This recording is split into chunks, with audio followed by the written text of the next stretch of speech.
वैसे guys I hope you are doing well. I am Veer, welcome to Stellar family. तो कैसे हो दोस्तों, मैं आशा करता हूं शानदार तरीके से आप लोग अपनी लाइफ को एंजॉय कर रहे हो, अपनी सेहत, फैमिली और पढ़ाई का ध्यान काफी अच्छे से रख रहे हो।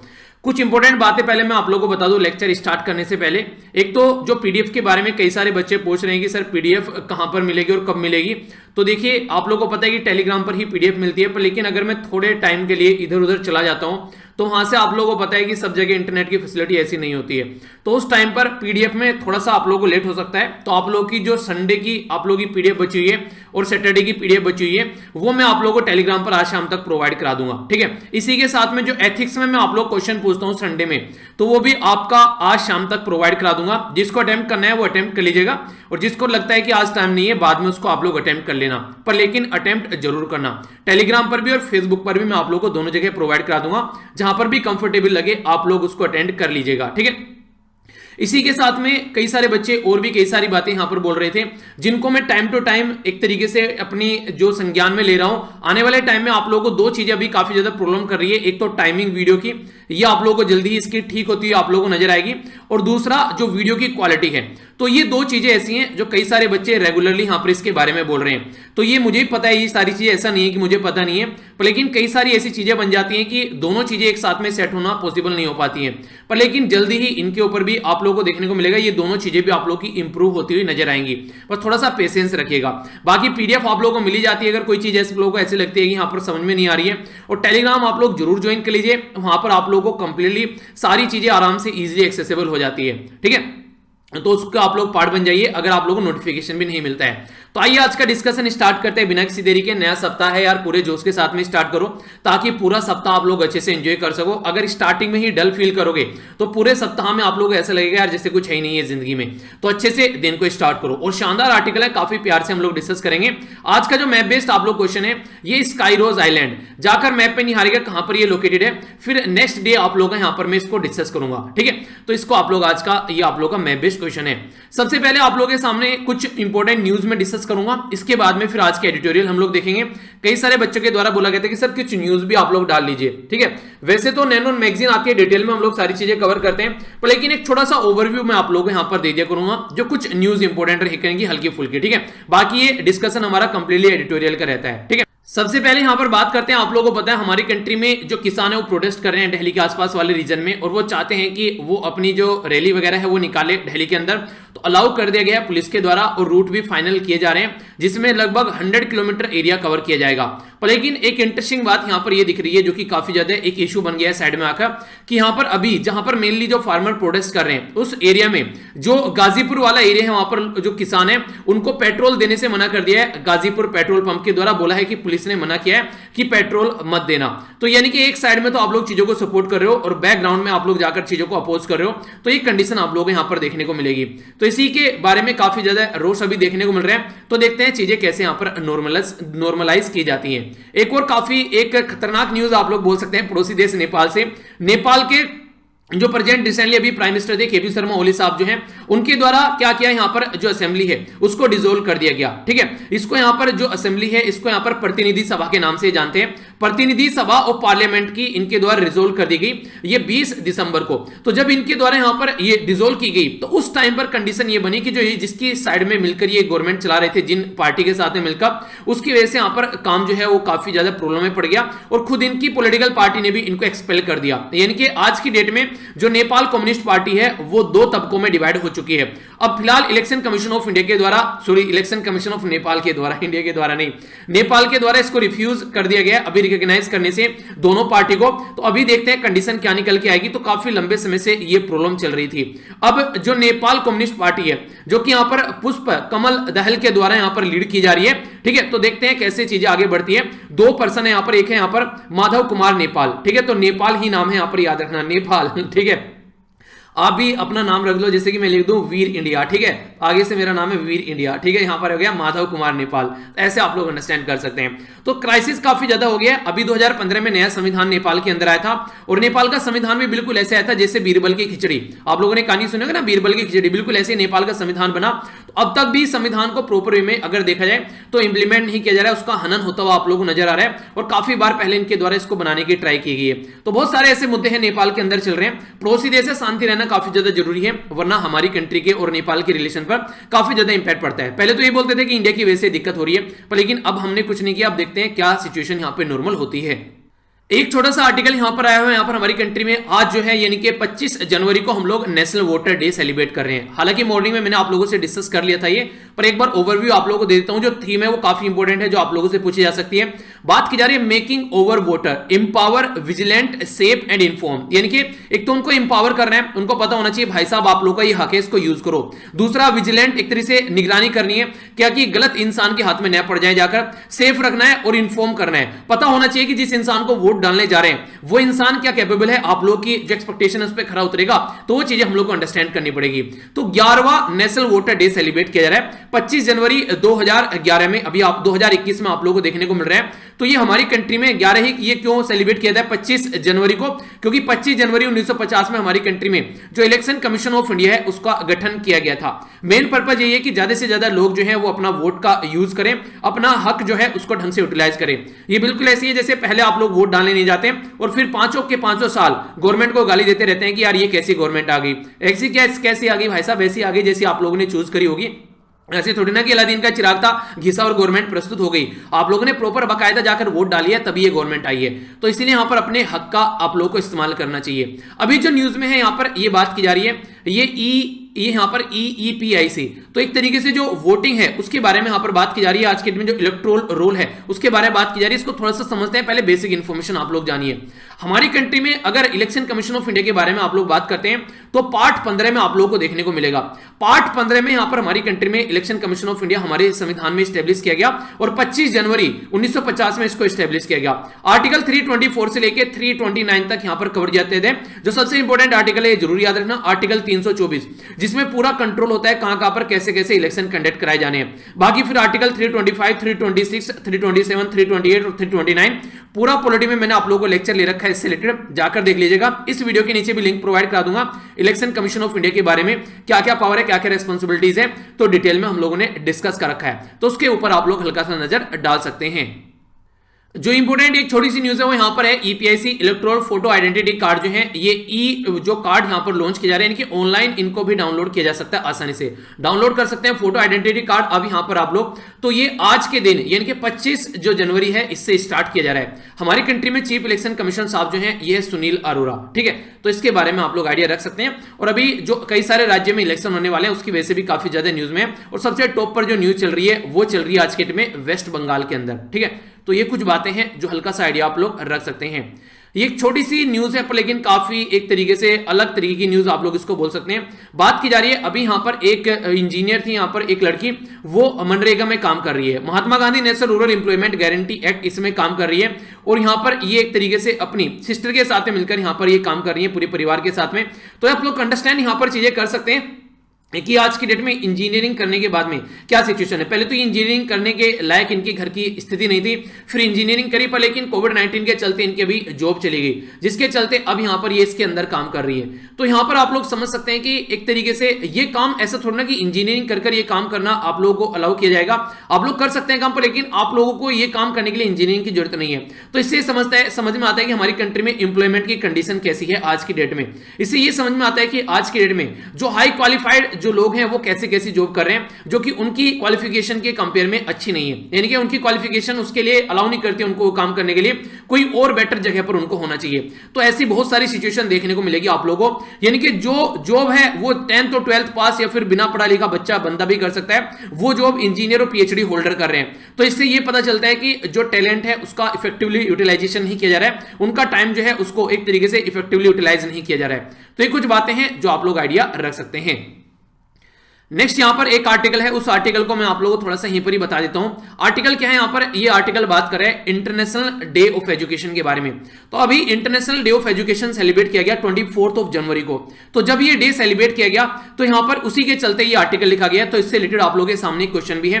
बात क्या की जा रही है, क्वेश्चन में बोला जा रहा है कि पेंडेमिक जो है यानी कि जो महामारी है कोविड-19 है, वो हम लोग को एक चांस दे रहा है कि हम लोग अपना एजुकेशन सिस्टम को मोर इंक्लूसिव, फ्लेक्सिबल और सस्टेनेबल बना सके, यानी कि और ज्यादा समावेशी, लचीला लचीला और टिकाऊ बना सकें, ये हम लोग को एक तरीके से कहीं ना कहीं चांस दे रहा है। ये बिल्कुल ऐसे ही जैसे एग्जाम में फेल हो गए, तो एग्जाम में फेल होने के बाद में आप लोगों को एक और चांस मिला है कि आप लोग कहां पर क्या क्या प्रॉब्लम, क्या क्या दिक्कत देखने को मिली, उसको इंप्रूव कर एक सही डायरेक्शन में अपनी एनर्जी लगाकर आप लोग आगे बढ़ सके। तो उसी से रिलेटेड यहां पर क्वेश्चन है। तो क्वेश्चन में कई सारी बातें बताई गई हैं कि पेंडेमिक का जो इंपैक्ट पड़ा है वो ऑल ओवर वर्ल्ड में देखने को मिला है, और कई सारे एरिया में तो आप लोगों को देखने को मिलेगा कि पेंडेमिक की वजह से बहुत सारे बच्चे, जैसे कि यहां पर बताया गया कि 1.6 बिलियन स्टूडेंट जो हैं लगभग 190 कंट्री के अंदर वो इफेक्ट किए गए शटडाउन की वजह से, जो लॉकडाउन रहा। किसी कंट्री में 3 महीने, किसी में 5 महीने, और किसी में तो अब तक लॉकडाउन चल रहा है, जिसकी वजह से बच्चे जो हैं वो स्कूल में नहीं जा पा रहे हैं। तो इसकी वजह से काफी ज्यादा प्रॉब्लम यहां पर देखने को मिली। थीम काफी इंपॉर्टेंट है, याद रखिएगा, रिकवर एंड रिवाइटल नहीं कहते, रिविटलाइज, ठीक है। तो एक तरीके से रिवाइटलाइज करना, एक तरीके से इंप्रूव करना, चीजों को अच्छे लेवल पर लेकर चलना, एजुकेशन जो कोविड-19 की वजह से जो प्रॉब्लम देखने को मिल रही है, तो ये थीम रखी गई है यहाँ की। तो कोविड-19 से रिलेटेड थीम है, और आप लोगों ने मेंस के अंदर भी क्वेश्चन देखे कोविड-19 से कैसे कैसे क्वेश्चन निकल कर आए, तो आप लोगों से क्वेश्चन एजुकेशन के सिस्टम में भी बन सकता है। इसी के साथ में आप लोगों को पता है जो एजुकेशन है उसको काफी अच्छे लेवल पर रखा गया है सस्टेनेबल डेवलपमेंट गोल के अंदर भी। चौथा सस्टेनेबल डेवलपमेंट गोल आप लोगों को ये बोलता है कि एक अच्छी एजुकेशन, क्वालिटी एजुकेशन होनी चाहिए जो कि बच्चों को मिलनी चाहिए। अब आप लोगों को यहां पर मैं एक इंटरेस्टिंग बात बताना चाहूंगा। आप लोगों ने यहां पर देख लिया, हम लोगों ने बात की क्वालिटी एजुकेशन की। अब यहां पर एजुकेशन को आप लोग ऐसे देख सकते हैं, सबसे पहले तो एजुकेशन जो होनी चाहिए वो अवेलेबल होनी चाहिए, यानी कि आप लोगों के एरिया में एजुकेशन है, यानी कि प्रॉपर वे में वहां पर जो टीचर हैं अवेलेबल, स्कूल वगैरह है, बुक्स वगैरह हैं, तो अवेलेबल है यहां पर। दूसरा जो होना चाहिए वो एक्सेसिबल होना चाहिए। मान लीजिए एजुकेशन जो एक्सेसिबल है यहां पर, ये है 2-3, यहां पर एक तरीके से ये यहां पर मतलब लगभग 15 से 20 किलोमीटर दूर है, आप लोग रहते हैं यहां पर है, तो एक्सेसिबल होना चाहिए ताकि आप लोग यहां पर मिल सके, आप लोग एरिया में एक्सेसिबल होना चाहिए। और तीसरे नंबर पर जो आता है होना चाहिए अफोर्डेबल। अफोर्डेबल मतलब कि यार इतना होना चाहिए ताकि ये जो बच्चे जो हैं, खासकर जो गरीब तबका है सोसाइटी का, वो भी यहां पर इस एजुकेशन को एक तरह से अफोर्ड कर सके, ठीक है। तो अफोर्डेबल होना चाहिए, यानी कि सस्ता होना चाहिए, या फिर जो बिल्कुल भी पैसा पे नहीं कर पाते हैं तो उनको फ्री में प्रोवाइड कराओ आप लोग, तो वो चीजें होनी चाहिए। क्योंकि बहुत सारे लोग ऐसे, हम लोगों ने, याद होगा आप लोगों को एक आर्टिकल डिस्कस किया था जिसमें ये बातें बोली गई थी कि ये तो सही है भाई साहब, आप लोग एजुकेशन के लिए स्कूल ओपन कर रहे हैं, पर लेकिन क्या आज के डेट में जिनके पेरेंट्स की जॉब चली गई है वो स्कूल को फिर से ज्वाइन कर पाएंगे? तो इससे ये एक्सपेक्टेशन लगाई जा रही है कि कोविड-19 से पहले भी अच्छी खासी खस्ता हालत थी हमारी कंट्री में एजुकेशन को लेकर, अब तो और भी ज्यादा बुरी हो चुकी है, तो कैसे इसको इंप्रूव करोगे? हालांकि नेशनल एजुकेशन पॉलिसी हमारी कंट्री में लेकर आई गई है, जिसके चलते सिचुएशन थोड़ी इंप्रूव हो सकती है। तो देखते हैं किस तरह से हम लोग इंटरनेट के बेस पर हर एक को एजुकेशन प्रोवाइड कराते हैं। पर लेकिन इंटरनेट के बारे में अगर आप लोग बात करें, बहुत सारे एरिया में इलेक्ट्रिसिटी तक नहीं है, तो इंटरनेट तो बात की बात होगी, इंटरनेट तो सेकंड पोजीशन पर आता है, पहले इलेक्ट्रिसिटी आती है, ठीक है। इसके बाद में फिर आप लोग इक्विपमेंट देखने को मिलेंगे, जो कि यहां पर मोबाइल वगैरह हो गया, टैबलेट वगैरह, लैपटॉप वगैरह, वो लोगों के पास में होना चाहिए, तब जाकर इंटरनेट के थ्रू आप लोग एजुकेशन प्रोवाइड करा पाओगे। तो ये सिस्टमेटिक वे में चीजों को इंप्लीमेंट कर चलना पड़ेगा। तो उसी के ऊपर एक अच्छा सा आप लोग आंसर यहां पर लिख सकते हैं कि देखिए जो जो प्रॉब्लम है उसका प्रॉब्लम आती है तो आप लोगों के सामने चैलेंज आते हैं, तो आप लोग उनका सॉल्यूशन निकालने की कोशिश करते हैं। मांझी मूवी आप लोगों ने देखी, प्रॉब्लम आई, उसकी वाइफ की डेथ हो गई, उसकी वजह से बंदे ने पहाड़ के बीच में से रास्ता बना दिया। तो आवश्यकता ही आविष्कार की जननी है, ये आप लोगों ने सुना होगा। तो अब आप लोगों के सामने आवश्यकता है कि एजुकेशन सिस्टम को कैसे आप लोग इंप्रूव कर सकते हैं, तो उसके ऊपर आप लोग काम करिए, और सस्टेनेबल डेवलपमेंट गोल का भी आप लोग इसमें यूज कर सकते हैं, ठीक है। तो ये है यहाँ पर एक आर्टिकल जो कि मैंने आप लोगों से डिस्कस किया, ये वाला आर्टिकल मैंने आप लोगों से यहाँ पर डिस्कस किया। आइए अब यहाँ पर नजर डालते हैं दूसरे आर्टिकल्स के ऊपर, और सारी पीडीएफ आप लोगों को यहां पर इकट्ठी मिल जाती है, यहां से जाकर आप लोग डाउनलोड कर लेना। ईरान के बारे में आर्टिकल लिखा गया है, एक काफी इंटरेस्टिंग और इंपॉर्टेंट आर्टिकल है, समझेंगे यहां पर। एग्रीकल्चर के अंदर क्रेडिट के बारे में बात की जा रही है, तो ये भी इंपॉर्टेंट आर्टिकल है। बात की जा रही है यहां पर, इसको हम लोग देखेंगे जो आज के डेट में इंडिया और श्रीलंका के बीच में प्रॉब्लम देखने को मिलती है, तो उसके बारे में हम लोग जानेंगे कि क्या क्या दिक्कत यहां पर नजर आती है। बैंक और नॉन बैंकिंग जो फाइनेंशियल कंपनी है उसके बारे में नजर डालेंगे हम लोग यहां पर। हमारी कंट्री में किस तरीके से हम लोग पोर्ट वाले एरिया को डेवलप कर सकते हैं, तो इसके ऊपर भी हम लोग यहां पर नजर डालेंगे। ये काफी इंपॉर्टेंट आर्टिकल एक तो ये, और ये तो काफी इंपॉर्टेंट है, ठीक है। बाकी ये भी अच्छे, इनको भी हम लोग देखेंगे। और ये यहां पर आज है मंडे को जो एडिटर को लेटर लिखते हैं उनको रिप्लाई करते हैं, तो ये हमारे लिए काम का नहीं होता है। कार्टून है और ये डेटा पॉइंट है, इसको भी हम लोग देखेंगे। पहले आप लोग कार्टून देख लीजिए। कार्टून में किसानों के बारे में बात की जा रही है, एक साइड में गवर्नमेंट है और दूसरी साइड में किसान बैठे हैं, और बीच में एक दीवार है। बात करते हैं बात करने की, तो बात ही हो रही है, बस रियलिटी में डिस्टेंस इतनी है कि अब तक वो डिस्टेंस भर नहीं पाई है। महीनों से यहां पर किसान जो है वो यहां पर बैठे हुए हैं, तो सिचुएशन कैसे नॉर्मल हो पाएगी, तो वो आने वाले टाइम में देखने को मिलेगा। तो समझते हैं कैसे नॉर्मल होगी। बाकी यहां पर ये जो डेटा पॉइंट है इसके ऊपर थोड़ा सा नजर डाल लेते हैं। हिमाचल प्रदेश और दिल्ली के अंदर लोवेस्ट ड्रॉप आउट जो रेट देखने को मिला गर्ल चाइल्ड के बारे में अगर बात करें, तो ड्रॉप आउट भी आप लोग यहां पर देखिएगा, जो क्वेश्चन मैंने आप लोगों को बोला है तो उसको भी आप लोग रिलेट करके चल सकते हैं। यानी कि बहुत सारी बच्ची ऐसी हैं जो स्कूल छोड़ चुकी हैं आज के दिन में अपने घर की कंडीशन की खस्ता हालत होते हुए, पर लेकिन हिमाचल प्रदेश और दिल्ली में सबसे कम जो गर्ल चाइल्ड है उनका ड्रॉप आप लोगों को देखने को मिला प्राइमरी और अपर प्राइमरी स्कूल के अंदर में। हाईएस्ट जो ड्रॉप आउट है यहां पर एक तो नॉर्थ ईस्टर्न रीजन में, जैसे कि आप लोग बोल सकते हैं हमारी कंट्री का जो नॉर्थ ईस्टर्न रीजन हो गया, खासकर अगर बात करें जो नॉर्थ ईस्ट रीजन के बाद में बिहार, झारखंड और उत्तर प्रदेश में आप लोगों को देखने को मिलेगा ये एरिया है। तो ये सारा जो डेटा है आप लोगों के सामने निकल कर आ रहा है, क्योंकि अभी मैंने आप लोगों से बात करी गर्ल चाइल्ड डे के बारे में, जो कि 24 जनवरी को यहां पर सेलिब्रेट किया जाता है। ठीक है, तो इसके बारे में भी आप लोग हल्का सा आइडिया रख सकते हैं। इंपॉर्टेंट क्वेश्चन कई बार बन जाते हैं जो कि आप लोग को आइडिया होना चाहिए। इसी बहाने से थोड़ा सा नजर डाल लेते हैं यहाँ पर नेशनल जो गर्ल चाइल्ड डे है उसके ऊपर आप लोग यहाँ पर देखते हैं 24 जनवरी को सेलिब्रेट किया जाता है। हाईलाइट करने की कोशिश करते हैं क्या क्या इनइक्वालिटी है। आज के दिन में हर एक जो इंसान है वो चाहते हैं घर में बेटा पैदा हो, पर लेकिन बच्चे को लेकर बिल्कुल कंप्लीटली इग्नोरेंट आप लोगों को सोसाइटी देखने को मिलती है। और ये ऐसा नहीं कि ये पढ़े लिखे लोग या फिर बिना पढ़े लिखे लोग के बारे में बात की जाए, जहां एजुकेशन ज्यादा है वहां और ज्यादा ऐसी चीजें आप लोगों को देखने को मिलेगी कि पूरा फोकस इस तरीके से रहता है, जबकि हर एक को मां चाहिए, हर एक को वाइफ चाहिए, हर एक को सिस्टर चाहिए, हर एक को गर्लफ्रेंड चाहिए, पर लेकिन किसी को घर में ड्यूटर नहीं चाहिए। आखिर ऐसा क्यों? तो इसी के बारे में यहां पर बात की जा रही है कि आखिर ऐसा क्यों, हम लोग इंसान ऐसा क्यों करके हम लोग चल रहे हैं। तो ये चीजें हम लोग को थोड़ी सी अंडरस्टैंड करनी पड़ेगी। और गर्ल चाइल्ड को हम लोग अगर अच्छे लेवल पर लेकर चलना चाहते हैं, ये भी एक काफी इंटरेस्टिंग जो आप लोग समझ सकते हैं कि हमारी कंट्री में खासकर ये चीजें देखने को मिलती हैं। दहेज में इतना पैसा लगा देंगे पर लेकिन एजुकेशन में बच्चे की पैसा नहीं लगाएंगे। तो यानी कि एजुकेशन में अगर पैसा लगा दे तो जो दहेज वाली ये चीजें हैं ये थोड़ी कम होती नजर आएगी। तो गर्ल्स एजुकेशन के ऊपर पूरा फोकस देना चाहिए और हेल्थ और न्यूट्रिशन लेवल पर फोकस दें, तो गर्ल जो है वो अपने पैरों पर खुद खड़ी होंगी और ये सिचुएशन को आसानी से कंट्रोल कर पाएंगी। तो कुछ ये बातें हैं, आई होप कि आप लोग समझ रहे होंगे क्या मैं यहां पर बताना चाह रहा हूं। तो उसी के बारे में यहां पर बात की जा रही है। ठीक है, हल्का सा आइडियाज के बारे में रखिएगा। तो उसी के बारे में ये डेटा पॉइंट है। अगर बात करें यहां पर ऑल इंडिया लेवल पर, तो प्राइमरी और अपर प्राइमरी लेवल पर बात करें तो इनिशियल इनरोलमेंट जो 100 गर्ल अगर हो रही हैं, ठीक है, एवरेज 95% स्टूडेंट जो है वो आगे चलकर ये एक तरीके से आप लोगों को देखने को मिलेगा कि ग्रेजुएट फ्रॉम प्राइमरी लेवल तक, तो विदाउट ड्रॉपिंग आउट आप लोगों को जो चीजें देखने को मिलती हैं। ठीक है, यानी कि एक तरीके से आज की डेट में हम लोगों ने प्राइमरी स्कूल में एडमिशन करा दिया, फिर सेकेंडरी में, फिर आगे चलकर जो चीजें आगे बढ़ती चली जाती हैं, तो ग्रेजुएशन लेवल तक कौन यहां पर पहुंच पाते हैं, तो वो भी चीजें देखने को मिलती है।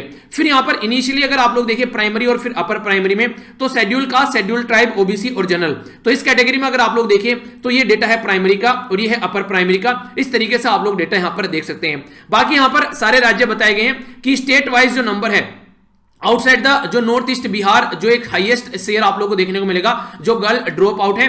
तो यहां पर आप लोगों को देखने को मिलेगा कहां कहां पर क्या क्या चिल्ड्रन ड्रॉप आउट कर रहे हैं। तो आप लोगों की भी राज्य का नाम इसके अंदर होगा, तो आप लोग बताइए आप लोगों के राज्य में क्या कंडीशन है। ठीक है, सबसे टॉप पर कौन है यहां पर और सबसे लोवेस्ट कौन है, तो इसके बारे में आप लोग याद रखिएगा। सारा डेटा आप लोगों के सामने है। तो ये डेटा आप लोगों को मैं ऑलरेडी टेलीग्राम पर प्रोवाइड करा चुका हूं। ठीक है, तो ऐसे ऐसे कई सारी चीजें जो मुझे लगता है कि आप लोग टेलीग्राम पर आप लोगों के पास में होना चाहिए, फिर फोन में आप लोग रखते हैं, कहीं पर घूम रहे हैं, चल रहे हैं, जरा जरा सी देर में आप लोग इनको देख सकते हैं ताकि कोई भी कंफ्यूजन आप लोगों के माइंड में न रहे। ठीक है, आइए आगे चलते हैं। नेक्स्ट जो इंपोर्टेंट जो यहां पर ये आर्टिकल है, इंटरेस्टिंग है आर्टिकल, थोड़ा सा यहां पर इसके बारे में आप लोगों से बात करूंगा। इंडिया और श्रीलंका के बारे में बात की जा रही है। ये है अपनी प्यारी कंट्री और यहां पर ये हो गया नीचे हमारा पड़ोसी देश श्रीलंका, जिसको सीलोन के नाम से भी आप लोग जानते हैं। हमारी कंट्री और श्रीलंका के बीच में पाक स्टेट आप लोगों को देखने को मिलेगा जो दो वाटर बॉडीज को कनेक्ट करता है नॉर्मली इस तरीके से। तो हमारी कंट्री और श्रीलंका के बीच में नॉर्मली अगर आज के दिन में हम लोग को यहां से इस पर्टिकुलर एरिया से इस एरिया में जाना है, तो रास्ता मेन ये है, यहां से इधर से घूमकर हम लोग जाएंगे श्रीलंका के इधर से होते हुए। पर लेकिन वैसे डायरेक्ट अगर जाना तो से जाना होता है। पर लेकिन आप लोगों ने सुना होगा एडम ब्रिज के बारे में, ठीक है, जो श्री राम जी के द्वारा बनाया गया था लंका पहुंचने के लिए, रावण को मारने के लिए। तो उस ब्रिज की वजह से यहां पर कई बार ऐसी चीजें न्यूज में आती हैं कि यहां पर रास्ता नहीं बनाने दिया जाता है। ठीक है, वो अलग बात है, पर लेकिन हमारा पॉइंट ये नहीं है। हमारा पॉइंट यहां पर ये इंडिया और श्रीलंका के बीच में जो ये जोन है, ये एरिया है जहां पर काफी लार्ज स्केल पर जो फिशिंग जोन भी आप लोग इसको बोल सकते हैं, तो मछली पकड़ी जाती है। तो मछली में कभी हमारी कंट्री के फिशरमैन यहां पर पहुंच जाते हैं और कभी श्रीलंका के यहां पर पहुंच जाते हैं, तो एक दूसरे के साथ में लड़ते रहते हैं। और कई बार यहां पर जो श्रीलंका की नेवी है वो भी यहां पर अपने ऐसे स्टेप उठाती हुई नजर आती है जिससे कई सारे लोगों की जान चली जाती है। अभी हमारी कंट्री के 4 फिशरमैन की जान चलेगी। इनमें से एक फिशरमैन ऐसा था जो श्रीलंका में जो तमिलियन रिफ्यूजी हैं उनमें से एक लोग थे, तो 4 लोगों की जान चलेगी। तो कुछ के द्वारा तो बोला गया कि श्रीलंका की नेवी के द्वारा यहां पर इनको मारा गया, और कुछ के द्वारा यह बोला गया कि इनकी जो ट्रोलर था वो एक तरीके से टकरा गया श्रीलंका की जो नेवल जो उनका जहाज था उसके साथ में, इसकी वजह से इनकी जान चली गई।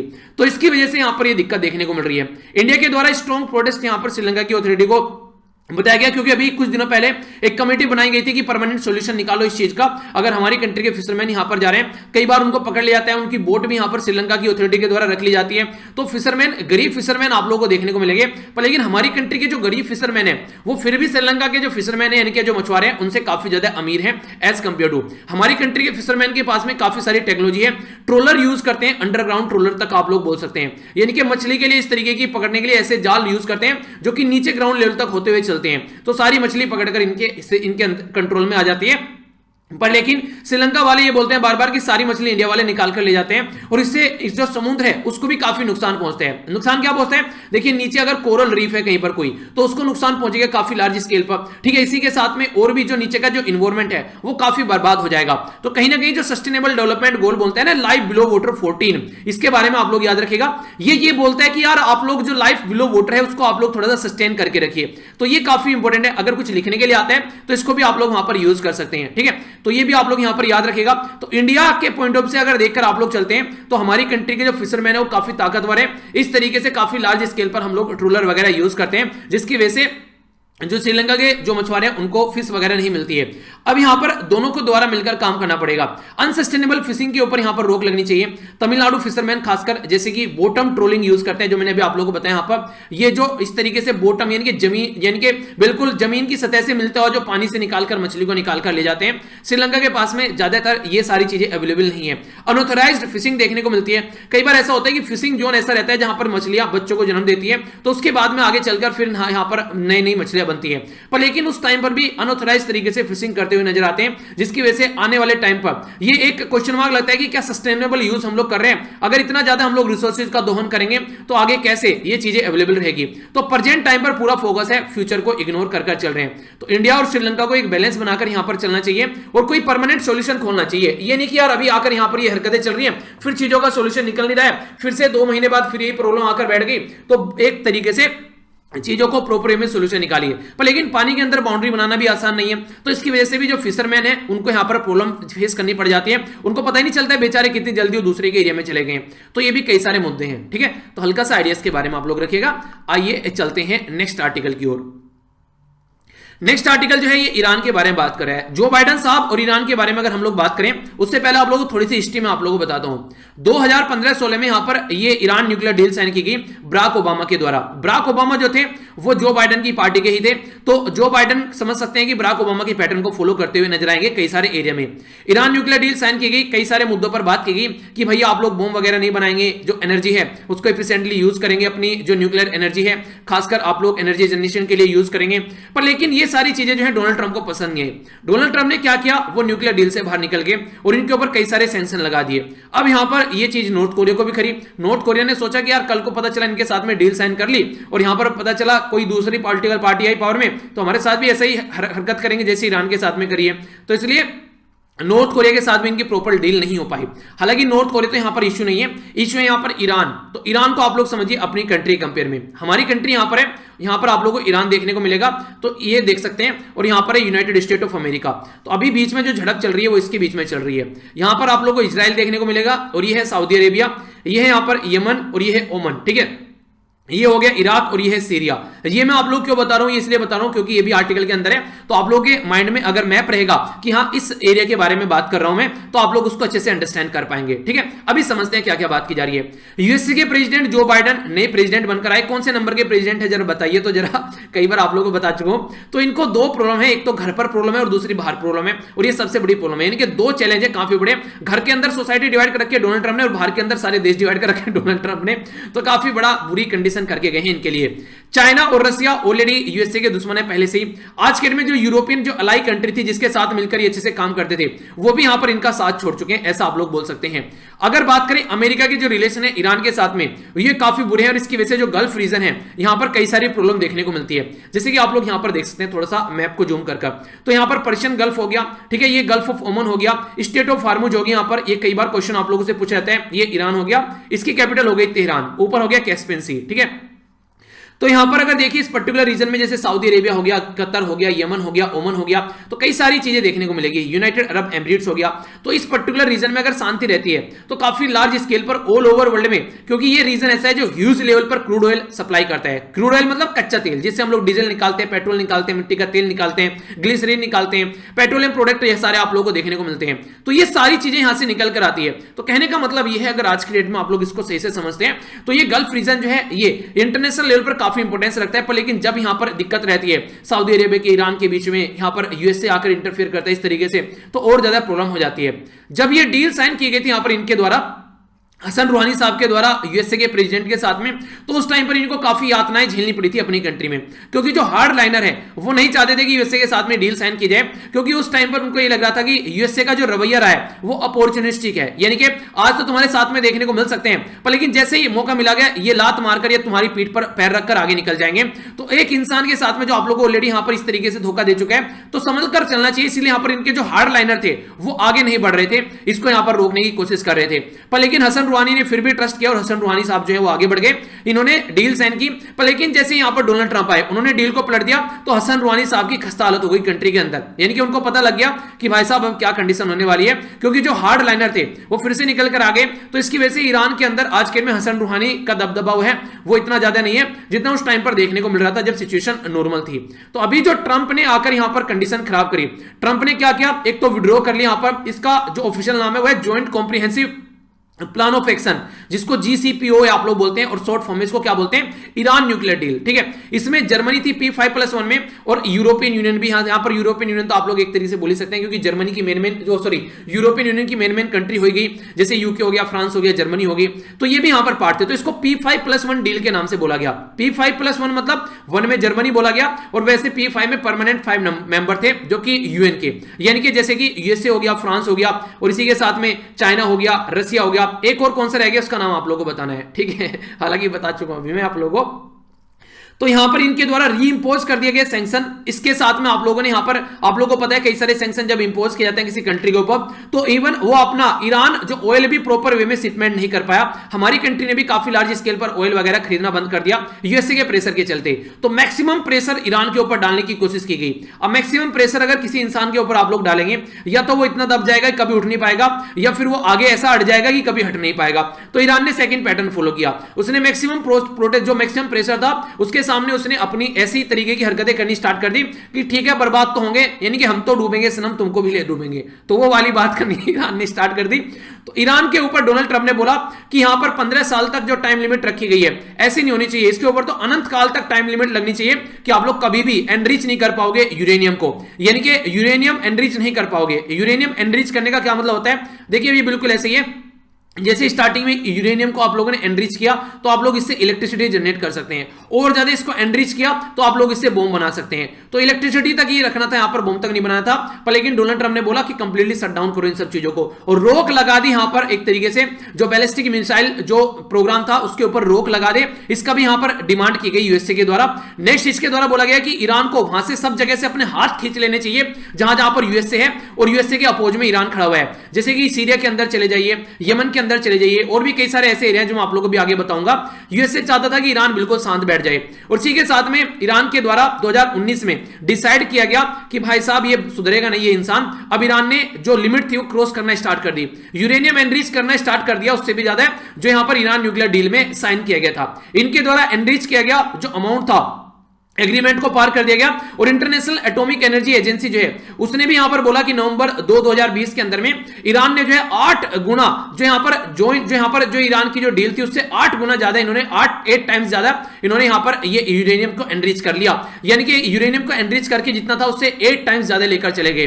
तो इससे चलते क्या हुआ, मिर्ची लगी ईरान को, मिर्ची लगी यूएसए को, और इनके द्वारा कई सारे ऐसे स्टेप उठाए गए मैक्सिमम प्रेशर बनाने के लिए। इवन इनके जो साइंटिस्ट हैं, जो पितामह बोला जाता था साइंटिस्ट को, उसको भी इन्होंने मार गिराया। तो इसके चलते ईरान को और ज्यादा झटका देखने को मिला। तो यूएसए के जो प्रेसिडेंट थे डोनाल्ड ट्रंप, उनके द्वारा जो मैक्सिमम प्रेशर की जो नीति यहां पर अपना के चले, वो प्रेशर तो मैक्सिमम बना नहीं पाए, वो उनको रिवर्स फायर कर गया, और इसी के चलते ईरान ने और ज्यादा वेपन बनाने अपने स्टार्ट कर दिए। तो जो बाइडेन के ऊपर प्रेशर पड़ गया, डोनाल्ड ट्रंप के द्वारा प्रेशर ईरान पर डाला गया था, पर लेकिन वो जो बाइडेन के ऊपर प्रेशर पड़ गया, उल्टी कंडीशन यहां पर आकर आप लोगों को देखने को मिली। तो यहां पर अमेरिकन जो कमिटमेंट है, अभी यहां पर क्या चल रहा है, जो अमेरिका में जो बाइडेन है उन्होंने बोला है कि वो ईरान न्यूक्लियर डील में फिर से पार्टिसिपेट करेंगे। ईरान ने भी बोला है कि हम लोग भी तैयार है ईरान न्यूक्लियर डील में फिर से पार्टिसिपेट करने के लिए। पर लेकिन ये वही बात है, रहीमन धागा प्रेम का मत तोरे चटकाए, तोरे से फिर ना जुड़े जुड़े गांठ परी जाए। यानी कि जिस तरीके से पहले जो इन दोनों के बीच में जो ज्वाइंट कॉम्प्रिहेंसिव जो ये डील चल रही थी ईरान न्यूक्लियर डील, वो पहले जैसी थी। अब सिचुएशन ग्राउंड लेवल पर चेंज हो चुकी है। आज की डेट में ईरान अलग लेवल पर बढ़ चुका है और यूएस से अलग लेवल पर बढ़ चुका है। तो अब यहां पर चीजों को एक पैटर्न में लेकर आना आसान नहीं होगा, तो सिंपल तो नहीं होगा यहां पर इस तरीके से आना। आखिर में ऐसा क्यों बोल रहा हूं, ऐसा इसलिए बोल रहा हूं कि आज की डेट में जो ईरान है, ईरान का न्यूक्लियर जो प्रोग्राम है वो काफी लार्ज स्केल पर आगे बढ़ रहा है और यूएस से खासकर उसके जो अलाई है इजराइल और सऊदी अरेबिया, वो यहां पर काफी लार्ज स्केल पर आज के में ईरान को सप्रेस करने पर तुले हुए हैं और ईरान भी इनकी मानने के लिए तैयार नहीं है। आखिर क्यों, समझिए थोड़ा सा। ईरान का इस्लामिक जो रिवॉल्यूशन गार्ड है कोप्स, जिसको आप लोग बोलते हैं, इसको IRGC बोलते हैं, ठीक है। यूएसए इसको टेररिस्ट ऑर्गेनाइजेशन बोलता है। तो ये एक तरीके से सपोर्ट करती है असद रिजीम। असद कौन है, ये प्रेसिडेंट है सीरिया के। तो सीरिया के जो प्रेसिडेंट है उनको सपोर्ट किया जाता है, जबकि यूएसए जो है उसके अपोज में है। तो इसकी वजह से यहां पर काफी बुरी प्रॉब्लम होती है दोनों कंट्री को। तेहरान यानी कि ईरान जो है वो इजराइल के अंदर एंटी इजराइल जो लेबनान हिजबुल्लाह ग्रुप है उसको यहां पर सपोर्ट करते हुए नजर आते हैं, ठीक है। यानी कि एंटी इजराइल को, इसी के साथ में लेबनान में हिजबुल्लाह ग्रुप को, इसी के साथ में यमन में हुतई कम्युनिटी को ये सपोर्ट करते हुए नजर आते हैं, जहां पर सऊदी अरेबिया के अपोज में खड़े हुए नजर आते हैं और कहीं पर यहां पर ये इजराइल के अपोज में खड़े हुए नजर आते हैं और सीरिया में जाओ तो यूएसए के अपोज में खड़े हुए नजर आते हैं। यहां पर ड्रोन सप्लाई वगैरह, मिसाइल वगैरह भी सप्लाई करते हैं। तो ऐसी हरकतें आप लोगों को देखने को मिलेगी। यानी कि ईरान जो है वो इस एरिया में बोलता है कि सबसे ताकतवर मैं हूं, सऊदी अरेबिया बोलता है सबसे ताकतवर मैं हूं, इजराइल बोलता है हम तुम्हारे पापा हैं, हमको भी देख लो, ठीक है। तो मुद्दा जो है वो काफी लार्ज स्केल पर आगे बढ़ रहा है, जिसके चलते और प्रॉब्लम इनको झेलनी पड़ेगी। तो आज की डेट में अगर बात की जाए तो जो आर्मी जो बेसिकली सिया मिलिटेंट है इराक के अंदर में, उनको भी यहां पर सपोर्ट किया जाता है ईरान के द्वारा, जो कि अमेरिका को अपोज करते हैं। तो कहने का मतलब यहां पर मुद्दा यह है आज की डेट में कि आसान नहीं होगा यहां पर, ठीक है। तो अब जो मुद्दे पर आ रहे हैं यहां पर आज के डेट में जो मुद्दे पर आ रहे हैं कौन, यह जो बाइडेन। तो यहां पर जैसे नहीं बोलता है गनी भाई को, आप लोगों ने मूवी देखी होगी वांटेड, गनी भाई को बोलता है तुझे क्या लगा तू इंडिया में आया, तो इंडिया में आया नहीं गया, तो इंडिया में लाया गया है, ठीक है। तो यहां पर ईरान ने यूएसए को अभी प्लेट पर लाया है, बेसिकली बैठकर यहां पर खाना हमारे साथ में खाओ, क्योंकि आज की डेट में जो प्रेशर तुम बना रहे थे ना, उससे ज्यादा प्रेशर तुम्हारे ऊपर बन गया है फिलहाल आज की डेट में। तो यूएसए फिर से ईरान न्यूक्लियर डील में आने के लिए तैयार हो गया है। तो वांटेड मूवी का मुझे डायलॉग याद आ गया एकदम, मैंने कहा तुम इंडिया में आए नहीं हो, लाए गए हो, ठीक है। तो वही बात है यहाँ पर। तो यहाँ पर जो प्रेसिडेंट अभी जो बाइडेन को डील में आना ही पड़ेगा, क्योंकि प्रेशर काफी ज्यादा है कई तरीके से। तो आगे क्या कंडीशन बनती है, जो भी अपडेट आएगी तो हम ये यहाँ पर फिर से लेकर आ जाएंगे आप लोगों के सामने नई अपडेट। आइए आगे बढ़ते हैं अब थोड़ा सा, ठीक है। इंपॉर्टेंट जो न्यूज है यहाँ पर देखिए, आप लोगों को अगर मैं बोलूं आज के डेट में आप लोगों को पढ़ा रहा हूं, ठीक है। तो मैंने आप लोगों को पढ़ाना छोड़ दिया और फिर मैं पढ़ाना स्टार्ट करता हूं 3 साल बाद 4 साल बाद आकर। तो इसका मतलब ये थोड़ी ना होगा कि मुझे पढ़ाना नहीं आता है, मैं पढ़ाना भूल चुका हूं, ऐसा कुछ नहीं होता है, ठीक है। अगर किसान के हाथ में से कुछ दिनों के लिए उसके जो औजार छीन ले जाएं तो ऐसा थोड़ी ना कि बाद में खेती नहीं कर पाएंगे। अगर एक जवान के हाथ में से उसकी बंदूक छीन ली जाए, ऐसा थोड़ी ना कि वो चला नहीं पाएगा। हाँ, थोड़ा सा प्रॉब्लम झेलने को मिल सकती है, एक आदत छूट जाती है, पर लेकिन जल्दी ही वो पैटर्न में आ जाएगा। तो ऐसी चीजें, एक टाइम पर ऐसा था कि हमारी कंट्री का दबदबा हुआ करता था इंडियन ओशन के अंदर में। जब हम लोग बात करते हैं मैरीटाइम के पॉइंट ऑफ व्यू से, यानी कि हमारी कंट्री का एक तरीके से हब की तरीके से यूज करते थे अंग्रेज तक भी, कि हमारी कंट्री में से माल ले जाना है, आसपास की कंट्री से माल लाकर हमारी कंट्री में इकट्ठा करना है, फिर दूसरी कंट्री में उसको लेकर जाना है। तो दुनिया भर के पोर्ट है हमारी कंट्री में भी, पर लेकिन फिर भी हमारी कंट्री में कहीं ना कहीं हम लोग उस लेवल पर चीजों को डेवलप नहीं कर पाए जिस लेवल पर आज के डेट में चाइना खड़ा हुआ है। तो उसी के बारे में बात की जा रही है। सागरमाला जो प्रोजेक्ट हमारी कंट्री में है वो इस चीज को अचीव करने में हेल्प करेगा हमारी। तो उसी के बारे में बात करें, क्या क्या बात करें थोड़ा सा समझ लेते हैं। आज की डेट में अगर बात करें, एक तो बात की जा रही है इकोनॉमिक ग्रोथ के पॉइंट ऑफ से, जो शिपिंग इंडस्ट्री है उसका अच्छे लेवल पर होना काफी ज्यादा जरूरी है, क्योंकि अगर शिपिंग इंडस्ट्री अच्छे लेवल पर रहेगी तो कई सारी चीजें आगे बढ़ पाएंगी, हमारी कंट्री में इंप्लॉयमेंट जनरेट हो पाएगा। दूसरी कंट्री से अगर सामान अपनी कंट्री में लेकर आ रहा है तो आसानी से उसको उतार पाएंगे, ले जा पाएंगे। जैसे चाइना आज के डेट में हब है इस चीज में, और चाइना का बेल्ट एंड रोड इनिशिएटिव तो इसी चीज के लिए बना हुआ है, ऑल ओवर वर्ल्ड में अपनी कनेक्टिविटी कैसे बनानी है। तो चाइना की हरकतें आप लोग देखते हैं। तो 21st सेंचुरी का ये मैरीटाइम सिल्क रूट यहां पर बना रहे हैं चाइना। इसी के साथ में अलग अलग रीजन में ये इकोनॉमिक डेवलपमेंट कॉरिडोर बना रहे हैं आज के डेट में चाइना वाले। तो इससे आप लोग अंडरस्टैंड कर सकते हैं कि चाइना कितने ह्यूज लेवल पर काम कर रहा है। यानी कि आप लोग देखते हैं चाइना 6 अलग अलग ये इकोनॉमिक कॉरिडोर डेवलप करे, जैसे चाइना पाकिस्तान इकोनॉमिक कॉरिडोर है, इस तरीके से बात कर रहा हूं। तो इससे चाइना लार्ज स्केल पर ये काम कर रहा है, पर लेकिन हम लोग पीछे छूट रहे हैं, तो हम लोग को भी काम करना पड़ेगा। जबकि हम तो भाई साहब वैसे भी एक ऐसी जगह पर है, यानी कि हमको तो नेचुरल तरीके से हम लोग इतनी शानदार जगह पर बैठे हुए हैं कि हम तो अगर चाइना जैसी दुनिया भर के पोर्ट डेवलप करना चाहें तो इंडिया तो एक ऐसी जगह पे हजारों सिंगापुर डेवलप कर देगा, जरा सी देर में हजारों चाइना जैसे पोर्ट डेवलप कर देगा। पर लेकिन हम लोगों ने कहीं ना कहीं पीछे छूट गए हैं। अगर टॉप 10 कंटेनर पोर्ट बात करें, कंटेनर सामान लाकर जो पोर्ट पर उतारा जाता है उसके बारे में बात करें, जैसे यहां पर आप लोग देखते हैं तो चाइना के है वर्ल्ड में, अगर बात करें चाइना वर्ल्ड में टॉप पोजीशन पर है। वर्ल्ड शिपिंग काउंसिल के द्वारा ये डेटा प्रोवाइड कराया गया। अगर इंडिया के बारे में बात करें तो हम लोग भी यहां पर पहुंच सकते हैं, हम लोग पीछे हैं अपनी कंट्री में हमारी हरकतों की वजह से। चाइना की ग्रोथ के बारे में बात करें तो ह्यूज लेवल पर उनका इंफ्रास्ट्रक्चर डेवलपमेंट आज के डेट में हो चुके हैं। और सबसे इंटरेस्टिंग बात पता है क्या है आप लोगों को, इंडिया और चाइना वो है जो एक टाइम पर दोनों साथ में होकर करते थे। इवन हमारी कंट्री में आप लोगों को देखने को मिलेगा शिपिंग इंडस्ट्री काफी ज्यादा आगे थी, पर लेकिन हमारी पुअर जो लॉ बनाए गए हमारी कंट्री में, जो पॉलिटिक्स हमारी कंट्री में खेलेगी उसके चलते काफी ज्यादा पीछे रह गए। वरना 16th सेंचुरी में चाइना और इंडिया जो थे वो इक्वल कॉम्पिटिटर थे।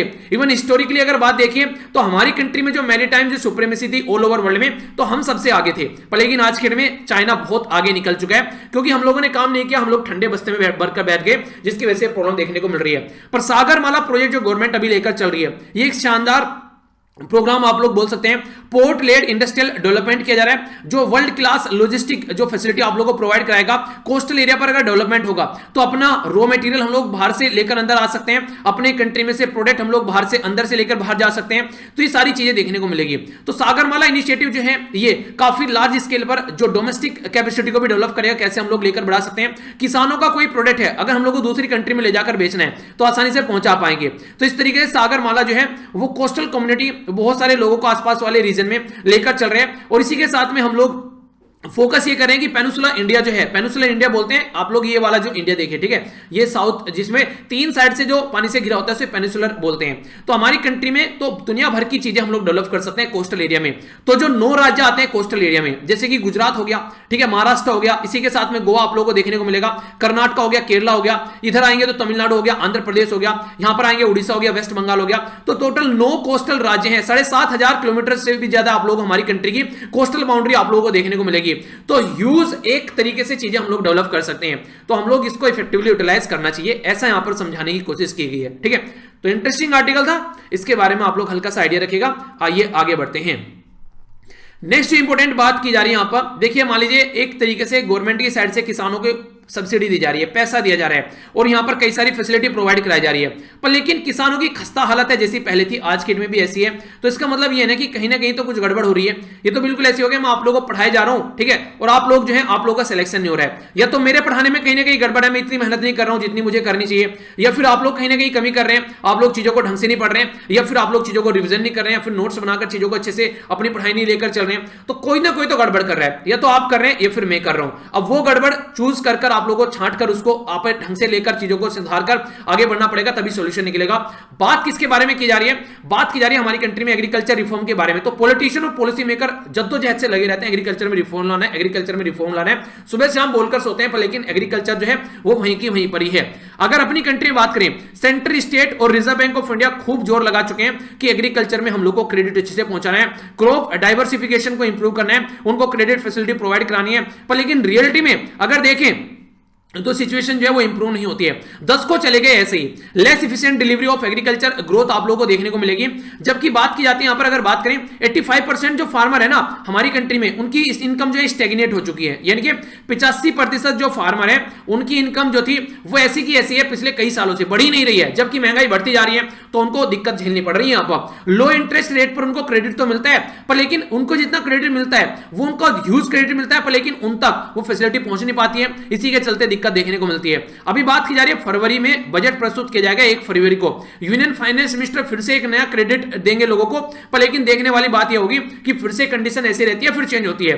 2011 में भाई साहब 4.75 लाख करोड़ रुपए हम लोग देते थे, अब 2020-21 में 15 लाख करोड़ रुपए दे रहे हैं हम लोग एग्रीकल्चर क्रेडिट के लिए। इसमें सब्सिडी की बात करें तो 21,000 ये यहाँ पर 21,175 करोड़ रुपए आप लोग सब्सिडी के लिए दे रहे हो, पर लेकिन रियलिटी में ये जा कहां रही है भाई साहब, ये तो बता दो आप लोगों को, ये किसके पास जा रही है। तो राइटर इसी के बारे में बात करें। बजट आ रहा है, आप लोग फिर से काम करोगे, पर लेकिन रियलिटी में हो क्या रहा है। तो 10 ईयर का अगर आप लोग 10 साल का पीछा उठाकर देखोगे तो 500% के करीब यहां पर आज के में जो क्रेडिट इंक्रीज हुआ है, यानी कि पहले जो क्रेडिट मिलता था 500 गुना क्रेडिट आज के में यहां पर मिल रहा है, पर लेकिन ये ओनली जो पहुंच रहा है ये ओनली 20% तक भी नहीं पहुंच पा रहा है, यानी कि 12.56 करोड़ जो आज के में स्मॉल एंड जो मार्जिनल फार्मर है उनके ऊपर कोई फोकस ही नहीं है। यानी कि यहां पर अगर देखें तो ये फार्मर आज के में भी अपने गांव में किसी साहूकार से लोन ले लेते हैं, जिसकी वजह से जिंदगी भर उसके प्रेशर में अपनी जिंदगी को बिताते रहते हैं। तो ये चीजें समझनी पड़ेगी। रिजर्व बैंक ऑफ इंडिया के द्वारा भी क्वेश्चन किया गया कि आज की डेट में